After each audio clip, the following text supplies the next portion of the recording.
Hey everybody. Good evening. Good evening. Good evening. It's another episode of GRWC Rekindling the Fire Marriage Ministry. We are back again on another episode, and we're going to be talking about intimacy and marriage. It ain't all about sex. It ain't all about what you think it is. It's more than you actually can think of. All right. And the question is, what is intimacy? All right, what we got? So, Intimacy in marriage is a deep, multifaceted connection that goes far beyond sex. It involves uh, uh, uh, being vulnerable, trust, and sharing various dimensions. So you mean to say it's not about just sex? Nope, it's not. It's more than that. Yes, sir. All right. What is our scripture? Our scripture reading is from 1 Corinthians 7, chapter, verse 3 through 5. And it says, spouses should be fulfill their marital duty to each other. Neither partner has sole authority over their own body. Husbands and wives share mutual. It should have been mutual authority and should not derive one another except by mutual agreement for prayer. So this is an agreement, right? And not just yours and not just mine. You know how you would say, stop hitting my butt and say that's mine. No, it's ours. You'll say it's mine. I'm like, no, it's ours, right? And I guess so. That's what scriptures say. That ain't no guess. It's right there. Tell them, y'all. But one of the key ones that we're going to talk about is emotional intimacy. And that comes with sharing deepest fears, joy, sorrows, insecurity, safety without judgment. All right. Now, intimacy, emotional intimacy is different. It's a deep sense of being known and understood, accepted, and emotionally safe with your spouse. Is what transformed a marriage from simply living together and truly doing life together. Y'all came together. Y'all said y'all vows together. Y'all didn't come in this. Y'all came separately, but y'all came together. And when the priest came in, right? So what does that mean for you? Well, I'm just thinking about this would be one of the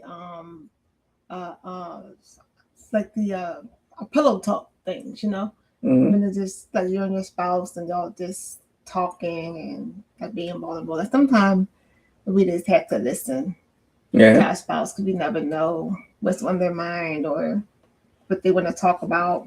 Sometimes things just come up to our mind and we're not expecting it from our spouse. Right. So we should always be ready just to have like an open ear. So just to listen. I'm thinking that it's when just as any human, you do want to be understood, and yes, we you came a different background, I came a different background. We don't always think the same way. Or talk the same way. Like you talk like Baltimore. So I'm like, what are you talking about? I had to learn your language. Yes. Because I'm from Philadelphia and we talk long sentences. We break it up. 2-3 words. Yeah, 2 words. You get all that into it. And then you look at it and we talk about some. Why you say ask what they how they feel and whatever. I said I did. What's going on? Ain't nothing.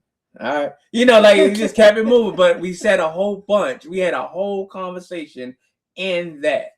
So I had to get used to that. Another thing we are going to talk about is physical intimacy, non-sexual. Okay. So we are expressing affection through everyday touch, like holding hands, hugging, and cuddling. And it's like it works on our restoration. And we're like, you still like me? You ain't got to ask that question no more. Do I like you? I did touch you, didn't I? So I got a question for you. All So right. I'm thinking back to when we met in person, maybe 17 years ago. And you came over to my apartment. Okay. I made you breakfast. And after breakfast, you came over for some kisses. Yeah. And then you started touching. Yes. So is that physical intimacy you were doing? That was an appreciation and hugging and kissing. That was appreciation, hugging. That was my physical intimacy. That was my language. Oh, okay. What was your language? So, that you cooked me food and all that. What was your language? You didn't eat, so okay. Make some breakfast. So my gratitude was some kisses. You know. I wanted kisses, touching, and everything. So we'll go that. Well, no one says no to those things. Am I right, y'all? That was before, got in church. And everything. But yes, but as marriage guys, showing that deep affection, because, people are looking, do they like each other and all that? They'll catch you like, they just nasty.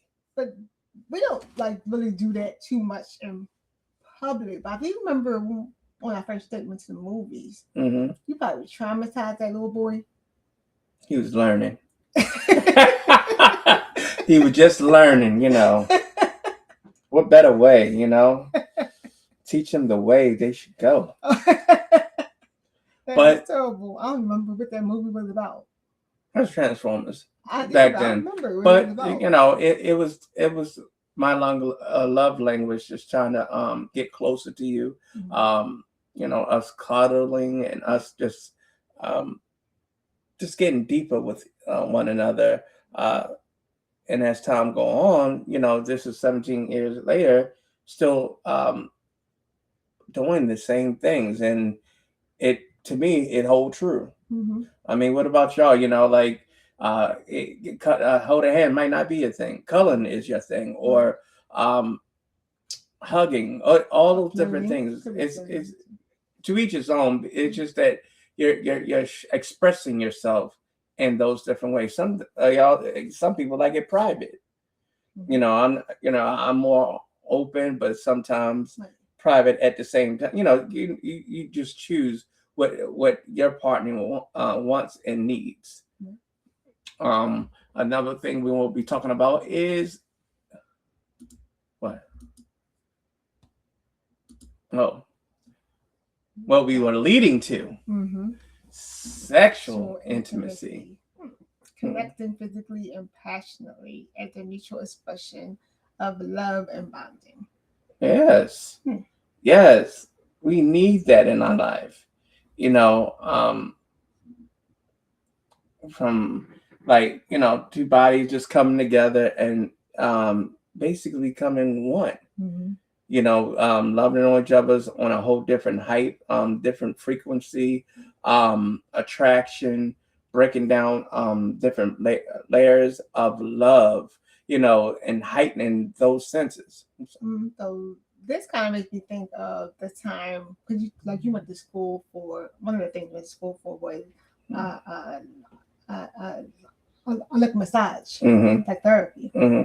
I think you know where I'm going with that. So there was a time where you pulled out your massage. What was it called? The table. The bench. Yeah, the bench. Table. And you put on some smooth jam. Then I was on the table. Then you massaged me and that kind of stuff. Yes. That was nice.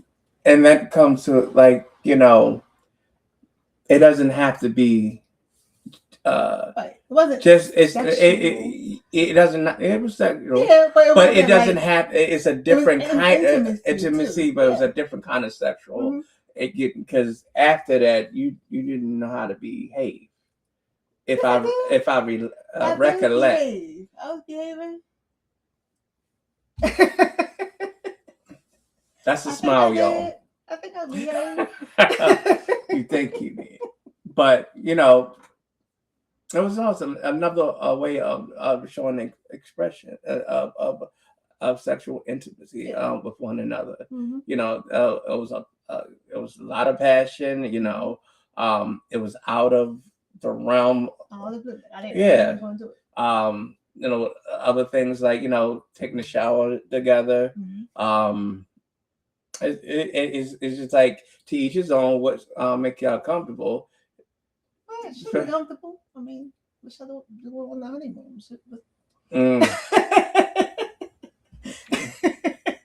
And I'm the one. They say it's me. Sure. Lord, keep us near the cross. But there's another subject. It is intellectual mental intimacy. Exchanging ideas, discussing opinions, and making plans or goals together. All right. Now, what like future goals, or like, what do you mean? Yeah. So there was this time when we were. Well, you brought up the idea about like buying a house together, because I was cool with the renting thing because I never had a bad experience with renting, and I like the luxury of having someone else be responsible for everything. And then you brought up the idea about buying a home, and we talked about the importance of having our own, that kind of thing. So that was like a shared goal. You know, I don't. Me and some others, you know, God bless the child, have his own doing that thing, but it was just like looking to the future for us. You know, intimacy of us growing. Like you were fine with the apartment stage, but I was like, you know, to add some intellect, like what will provide for us as for a house and a family. Yes, no, we didn't have a child back then, but I also was looking beyond that, you know, eventually. You know, when we got a townhome and we had a baby, and how sometimes that also, our goals sometimes change. It does. Like, you know, my health had changed when our little daughter was like two, and that put a monkey wrench in there. But we thought it out. We came together. We worked on it. We discussed it, gave our opinions, you know, the highs and lows and what to think about it. And at the end, after all these years, it worked out because we had a plan, but a plan of goals to work together. Not because I said so and because she said so. It was something how it worked out, that it worked out for the both of us, not one-sided. Then the thing about marriage, that was also another one, because we did about 3 months or so. Yes. Before we got engaged. Yes. Supposedly got engaged. Yeah, 3 to 4. 3. I'm gonna give it that. We met in like June. We finished school, massage school. That same night we finished school, we were talking. Then we got engaged Labor Day weekend. That's when we got the rings and all. Yeah. See? But then before we got the rings, we talked about it a little bit. Yes. And still to this day, I still get the story talking about you didn't propose. Nope. But I did say I do. I did. So no, not the same. Gotta do like y'all help me. Y'all gotta help me with that, please. Anybody. All right. We're gonna talk about some experimental and recreational intimacy. Building a shared story through hobbies, adventures, and daily routines. What are some of your hobbies, or some things that you would like that we can do together, or what you could do together? Something we like to do together is play games with each other. Sometimes we like to cook together. Yes. Like to travel, concerts. Yes. Services, doing that kind of stuff. And those are fun things that we like to share with each other. Definitely trips. You know, one of the things you text me was like, "Hey, let's go to Hawaii." You know, on our 20th. I'm like, okay, that sounds like a plan. You know, traveling is our forte. Watching different movies, us spending time together, hobbies. I like my driving on a motorcycle, and I'm gonna put a little thing for her to sit on. She talking about she gonna put on the helmet, the knee pads, and all this other stuff. Looking like officer friendly. Yeah. But adventures like we both went to recently California.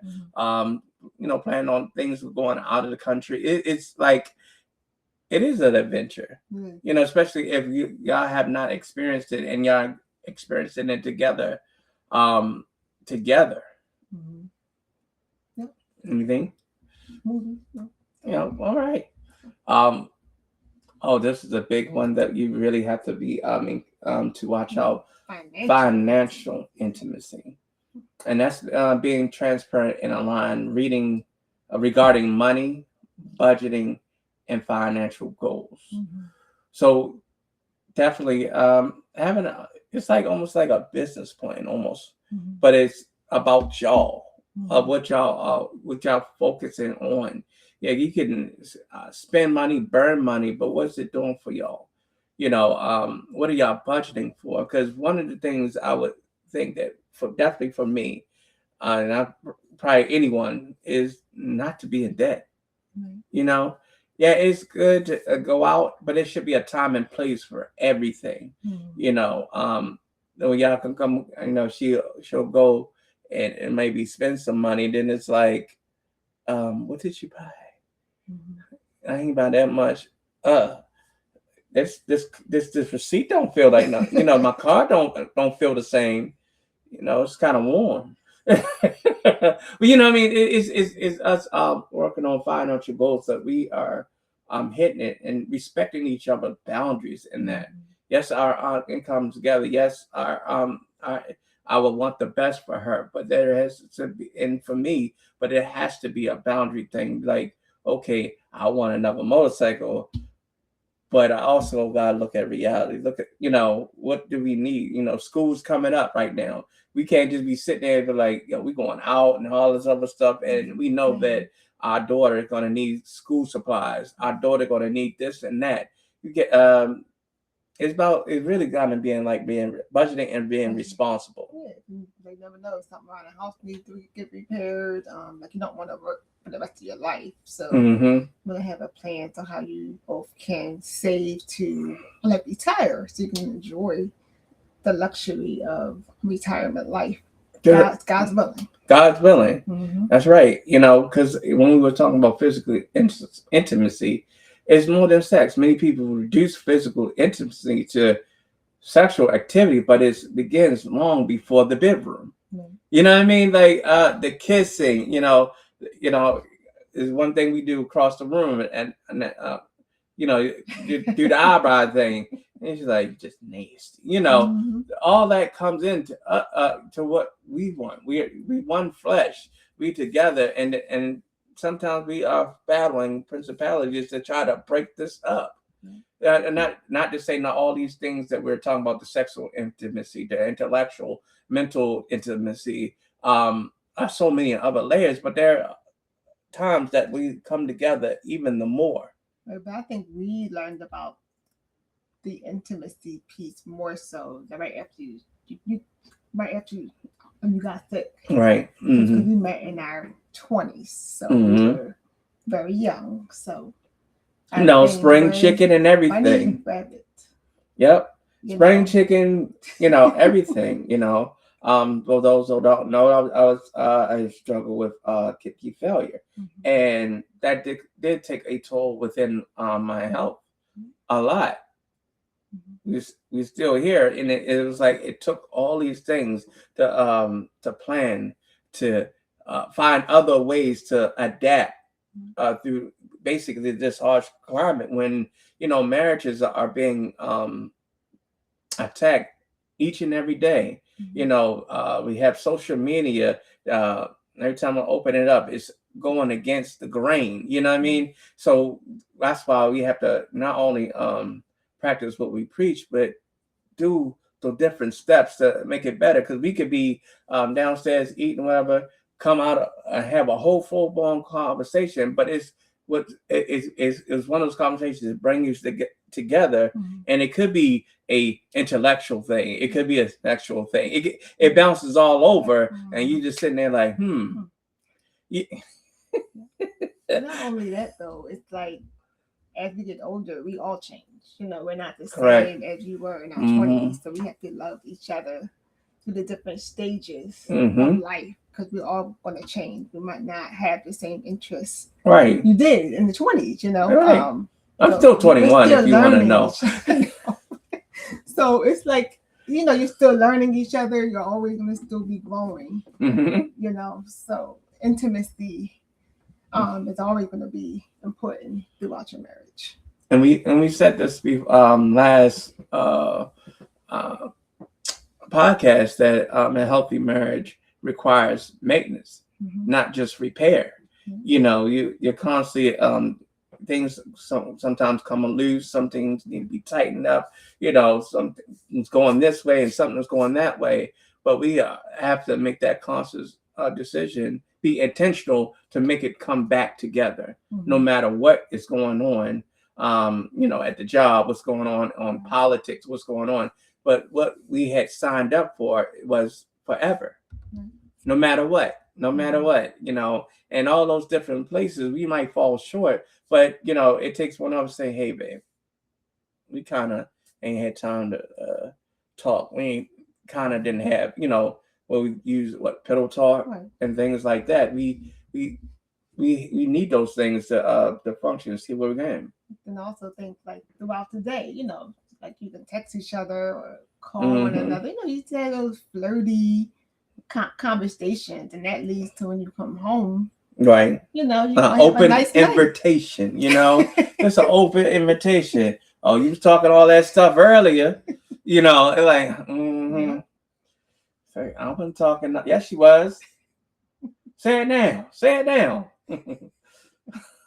Like how the Bible was teaching, the kind of closeness, even back in the very beginning where when they were Adam and Eve were naked or whatever, they didn't know they were naked at that time. But at that same time, they didn't feel any shame.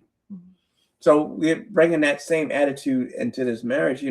I should be able to go into my innermost thoughts to share with my wife. Even I'm not saying it doesn't. It takes layers, but it's important because through it all, that's the closest person I should be in my life. Because when a man leaves his family, he cleaves to his wife, and vice versa.